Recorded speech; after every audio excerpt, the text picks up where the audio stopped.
ক্ষমতায় থাকাকালে আওয়ামী লীগ যেসব অপরাধ করেছে সেগুলোর বিচার শেষে দলটিকে নির্বাচন করতে দেয়া হবে বলে জানিয়েছেন অন্তর্বর্তী সরকারের প্রধান উপদেষ্টা ডক্টর মোহাম্মদ ইউনূস। মার্কিন সাময়িকী টাইম ম্যাগাজিনকে দিয়ে এক সাক্ষাৎকারে এমন মন্তব্য করেছেন তিনি। সাবেক প্রধানমন্ত্রী শেখ হাসিনাকে ভারতে আশ্রয় দেয়া এবং সেখান থেকে কথা বলা বাংলাদেশের সমস্যার সৃষ্টি করছে বলে অভিযোগ করেছেন ডক্টর মোহাম্মদ ইউনূস। রাকিব হাসান জানাচ্ছেন বিস্তারিত।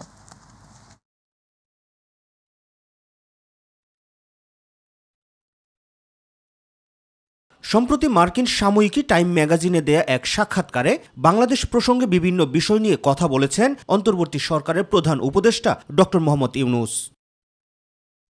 আওয়ামী লীগকে নির্বাচনে অংশগ্রহণ করতে দেয়া প্রসঙ্গে তিনি বলেন, ক্ষমতায় থাকাকালে যেসব হত্যাকাণ্ড ঘটিয়েছে এবং ক্ষমতার অপব্যবহার করেছে সেগুলোর বিচার শেষে দলটিকে নির্বাচনে স্বাগত জানানো হবে। অন্যরা নির্বাচনে অংশ নিতে যতটা স্বাধীন, আওয়ামী লীগও ততটা স্বাধীন জানিয়ে তাদের বিরুদ্ধে রাজনৈতিক অঙ্গনে লড়াই করার কথাও জানান ডক্টর মোহাম্মদ ইউনূস। সাবেক প্রধানমন্ত্রী শেখ হাসিনার ভারতে চলে যাওয়া এবং সেখান থেকে তার কথা বলার বিষয়টি নিয়ে নিজের অভিমত জানান প্রধান উপদেষ্টা। তিনি বলেন, শেখ হাসিনাকে শুধু ভারত আশ্রয় দেয়নি, সবচেয়ে খারাপ বিষয় হলো তিনি সেখান থেকে কথা বলছেন, যা আমাদের জন্য অনেক সমস্যার সৃষ্টি করছে।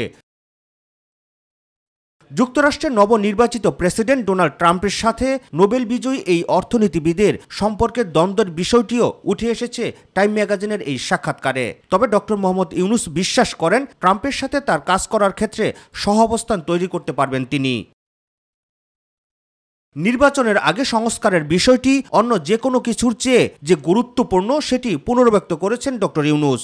তবে এই সংস্কারের জন্য মানুষের জীবনমান উন্নয়ন করা দরকার বলেও মনে করেন অন্তর্বর্তী সরকারের এই প্রধান উপদেষ্টা। রাকিব হাসান, মাইটিভি, ঢাকা। প্রধান উপদেষ্টা ডক্টর মোহাম্মদ ইউনূস বলেছেন, ছাত্র শ্রমিক জনতার গণভ্যুত্থানের মাধ্যমে অর্জিত নতুন বাংলাদেশের অন্তর্বর্তীকালীন সরকার জাতি, ধর্ম, বর্ণ নির্বিশেষে অসাম্প্রদায়িক বাংলাদেশ করতে প্রতিশ্রুতিবদ্ধ। বাংলাদেশের হাজার বছরের সাংস্কৃতিক ও নৃতাত্ত্বিক ঐতিহ্যের উল্লেখ করে তিনি বলেন, বৃহত্তর জনগোষ্ঠীর সাথে দেশের ক্ষুদ্র নৃগোষ্ঠীর সৌহার্দ্য ও ভ্রাতৃত্বপূর্ণ সহাবস্থানের ফলে বাংলাদেশ অসাম্প্রদায়িক সংস্কৃতির লীলাভূমিতে পরিণত হয়েছে। শুক্রবার ওয়ানগালা দিবস উপলক্ষে দেয়া এক বাণীতে এসব কথা বলেন প্রধান উপদেষ্টা।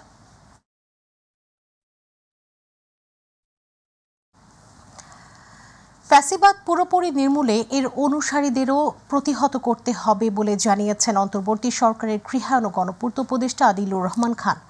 সকালে ঢাকা বিশ্ববিদ্যালয়ের টিএসসি মিলনায়তনে আয়োজিত আন্তঃবিশ্ববিদ্যালয় বিতর্ক প্রতিযোগিতার উদ্বোধন অনুষ্ঠানে এমন মন্তব্য করেন তিনি। উপদেষ্টা আদিলুর রহমান খান বলেছেন, ফ্যাসিবাদ বিদায় নিলেও তার অনুসারীরা এখনও শেষ হয়নি, এদের উপড়ে ফেলতে হবে। ফ্যাসিবাদ বারবার ফিরে আসবে, তাদের প্রতিহত করতে হবে।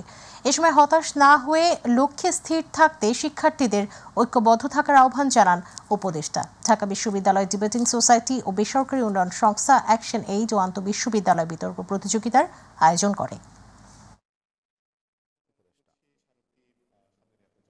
বাংলাদেশে ফ্যাসিবাদের পতন হলেও কিন্তু সংগ্রাম শেষ হয়ে যায় না, তার এলিমেন্টস গুলো বজায় থাকে, যেটাকে উচ্ছেদ করতে হয়। আপনাদের এই সংগ্রামে যারা ছিল তারা বন্ধু, অন্যরা চলে যাবে। আপনাদের এই বন্ধুত্ব ধরে রাখবেন, ঐক্যবদ্ধ থাকবেন। ফ্যাসিবাদ বারে বারে ফিরে আসতে পারে, সেটা প্রতিহত করবেন। ইসি গঠনে সার্চ কমিটির প্রস্তাবিত নামের তালিকা থেকে অবসরপ্রাপ্ত সচিব এএমএম নাসির উদ্দিনকে প্রধান করে নির্বাচন কমিশন গঠন করা হয়েছে, যার মধ্যে আছেন 4 জন নির্বাচন কমিশনার। আগামী রোববার নবনিযুক্ত সিসি সহ 4 নির্বাচন কমিশনার আনুষ্ঠানিকভাবে শপথ নেবেন। ওই দিন দুপুর 1:30টায় নতুন প্রধান নির্বাচন কমিশনার ছাড়াও নবনিযুক্ত 4 কমিশনারকে শপথ বাক্য পাঠ করবেন প্রধান বিচারপতি সৈয়দ রেফাত আহমেদ। এর আগে বৃহস্পতিবার মন্ত্রিপরিষদ বিভাগ থেকে জারি করা প্রজ্ঞাপনে অবসরপ্রাপ্ত সচিব এএমএম নাসির উদ্দিনকে প্রধান নির্বাচন কমিশনার সিসি হিসেবে নিয়োগ দেওয়া হয়। এছাড়া আরেকটি প্রজ্ঞাপনে 4 নির্বাচন কমিশনারদেরকে নিয়োগের বিষয়টি জানানো হয়।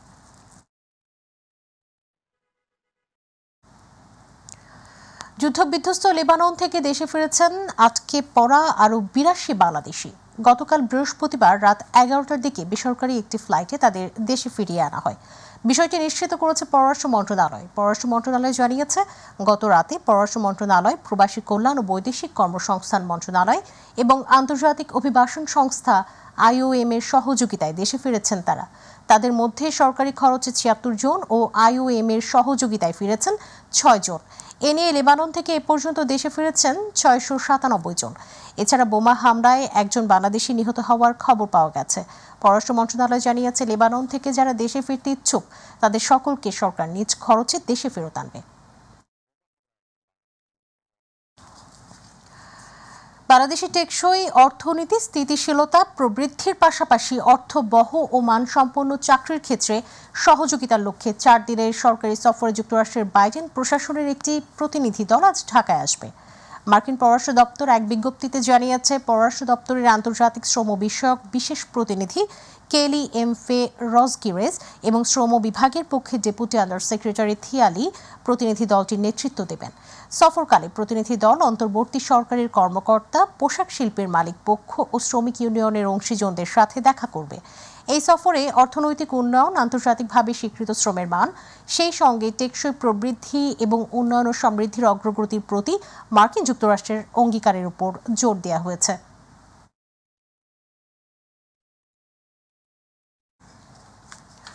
দক্ষিণ পূর্ব বঙ্গোপসাগর ও সংলগ্ন এলাকায় আগামীকাল শনিবারের মধ্যে একটি লঘু চাপ সৃষ্টি হতে পারে। সেই সঙ্গে আগামী কয়েকদিনে দেশের তাপমাত্রা কমার সম্ভাবনা রয়েছে। সকালে আবহাওয়া অফিসের আবহাওয়াবিদ শাহনাজ সুলতানার দেওয়া পূর্বাভাসে এই তথ্য জানা গেছে। সকাল 9টা থেকে পরবর্তী 72 ঘন্টার পূর্বাভাসে বলা হয়েছে, দেশে অস্থায়ীভাবে আংশিক মেঘলা আকাশ সহ সারা দেশের আবহাওয়া শুষ্ক থাকতে পারে। এ সময় শেষ রাত থেকে ভোর পর্যন্ত দেশের উত্তরাঞ্চলের কোথাও কোথাও মাঝারি থেকে ঘন কুয়াশা পড়তে পারে, অন্যত্র হালকা থেকে মাঝারি ধরনের কুয়াশা পড়বে। এ সময় সারা দেশে দিনের ও রাতের তাপমাত্রা সামান্য কমতে পারে বলেও জানিয়েছে আবহাওয়া অফিস।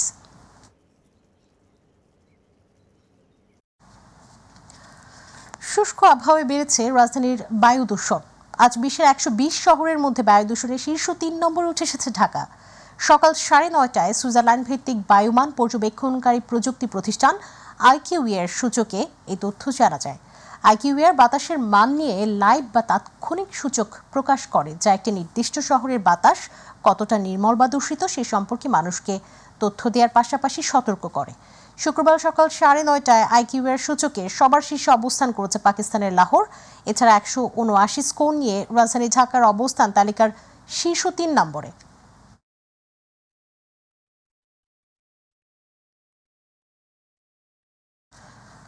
স্বস্তি ফিরছে না নিত্য প্রয়োজনীয় পণ্যের বাজারে। পুরাতন আলুর দাম আগের মতো থাকলেও নতুন আলুর দাম এখনও আকাশচুম্বী। আমদানি করা পেঁয়াজের দাম কেজি প্রতি 10 টাকা কমলেও দেশি পেঁয়াজের দাম বেড়েছে কেজি প্রতি 10 টাকা। শীতের আগমনে সবজির দাম আশানুরূপ কমেনি বলে অভিযোগ ক্রেতাদের। তবে এই সপ্তাহে খোলা সয়াবিন এবং পাম অয়েলের দাম বেড়েছে। বাজার পরিস্থিতি জানাচ্ছেন এস এম তানবীর। দিন দিন যেন আলুর দাম বাড়ছেই। বন্যায় ফলনের দেরি হওয়া এবং হিমাগারে আলুর দাম বেশি হওয়ায় দাম কমছে না বলে জানালেন বিক্রেতারা। নতুন আলু 140 টাকা এবং পুরাতন আলু 70 থেকে 80 টাকায় বিক্রয় হচ্ছে। পাশাপাশি বাড়তি দামে বিক্রয় হচ্ছে পেঁয়াজ। আলু একটু রেট বেশি আর কি। গত সপ্তাহে 70 টাকা ছিল, আজকে আবার 80 টাকা। নতুন আলু 140। আপনার পেঁয়াজ হলো 130 টাকা ভাইয়া, এটা হলো দেশি পাবনাটা। আর ওই আপনার ইন্ডিয়ানটা হলো 110 টাকা। এই সপ্তাহে খোলা সয়াবিন তেল ও পাম অয়েলের দাম লিটারে 10 থেকে 15 টাকা বেড়েছে। তবে বোতলজাত তেলের দাম অপরিবর্তিত থাকলেও সরবরাহ কম বলে জানালেন বিক্রেতারা। কিছুটা কমেছে সব ধরনের মাছের দাম। সোনালী মুরগির দাম 10 থেকে 20 টাকা বাড়লেও আগের দামে বিক্রি হচ্ছে ব্রয়লার মুরগি।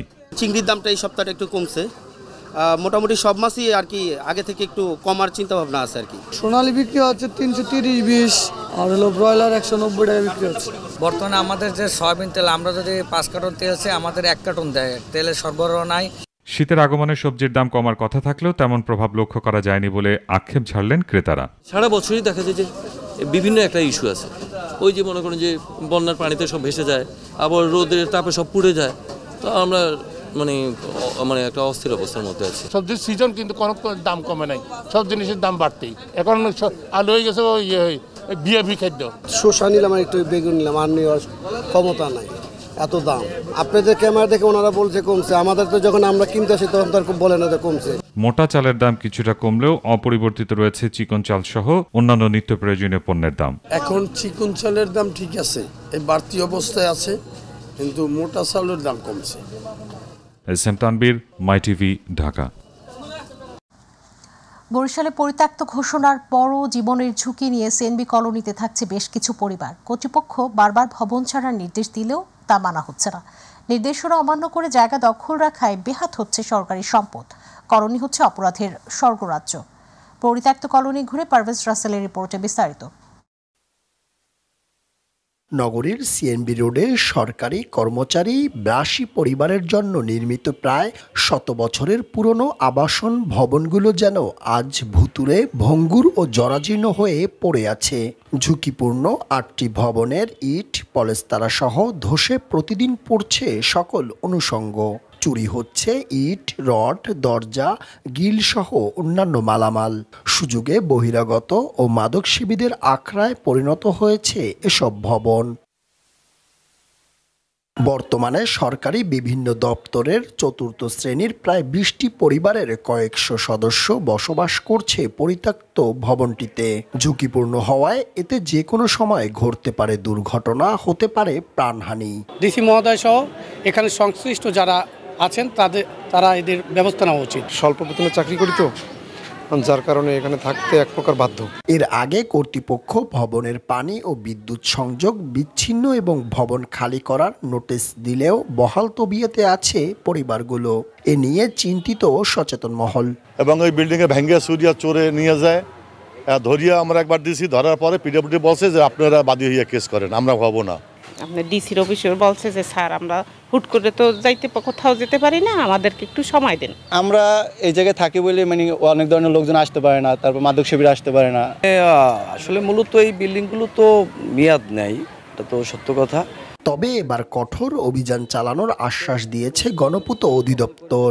তা আমরা আলোচনা করেছি যে ওখানে যে ঝুঁকিপূর্ণ ভবনগুলো আছে, এই ভবনগুলো থেকে দ্রুত যারা ওখানে অবৈধভাবে বসবাস করতেছে তাদেরকে উচ্ছেদের জন্য আমরা নোটিশ করেছি। এই ভবনগুলো সরকার অনেক আগেই পরিত্যক্ত ঘোষণা করলেও খোদ সরকারি ডিপার্টমেন্টের বেশ কিছু কর্মচারীরা ক্ষমতা দেখিয়ে রেখেছে তাদের দখলে।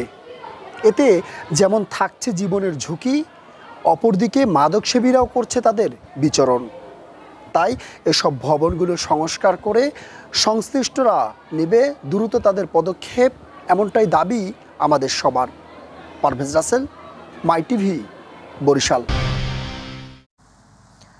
বাংলাদেশ 2.0 চ্যালেঞ্জ কাপ দিয়ে আজ শুরু হচ্ছে ঘরোয়া ফুটবল মৌসুম। প্রথম দিন শিরোপার লড়াইয়ে নামবে বসুন্ধরা কিংস ও মোহামেডান। কিংস আয়নায় ম্যাচটি শুরু হবে বিকেল 5টায়। শিরোপা জিতে মৌসুম শুরু করার প্রত্যাশা দুই দলের। SM আরিফের রিপোর্ট। বিশ্বের অনেক দেশেই মৌসুম শুরু হয় আগের বছরের সেরা দুই দলের একটি ম্যাচ দিয়ে। সেই যাত্রায় এখন সামিল হলো বাংলাদেশও। নতুন ফুটবল মৌসুম শুরু হচ্ছে সেরা দুই দলের লড়াইয়ের মাধ্যমে। নাম চ্যালেঞ্জ কাপ। তবে গণ অভ্যুত্থানে শহীদদের স্মরণে এবারের নাম দেয়া হয়েছে বাংলাদেশ 2.0 চ্যালেঞ্জ কাপ। মূলত বাংলাদেশের ঘরোয়া বড় দুটি আসর, লিগ ও ফেডারেশন কাপ চ্যাম্পিয়নদের মুখোমুখি হওয়ার কথা এই ম্যাচে। তবে গত আসরে ট্রেবলজয়ী বসুন্ধরা দুটি টুর্নামেন্টেই শিরোপাজয়ী দল। তাই ফেডারেশন কাপের রানার্স আপ হিসেবে তাদের প্রতিপক্ষ হয়েছে মোহামেডান। বর্তমান বসুন্ধরা আর বিগত দিনের বসুন্ধরা একই। অস্কার বোজানো একজন ভালো কোচ ছিলেন, বর্তমান সেও একজন ভালো কোচ। তো বসুন্ধরা সবসময় বেস্ট টিম। আমার মনে হয় যে বাংলাদেশের সেরা টিম। আমরা সেরা টিমের এগেইনস্টে খেলতে নামবো।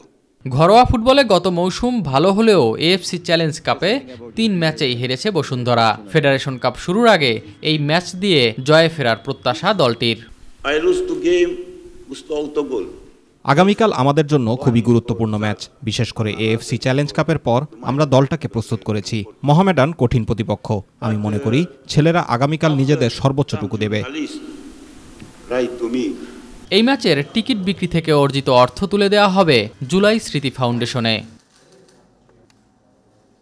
SM আরিফ, মাই টিভি, ঢাকা।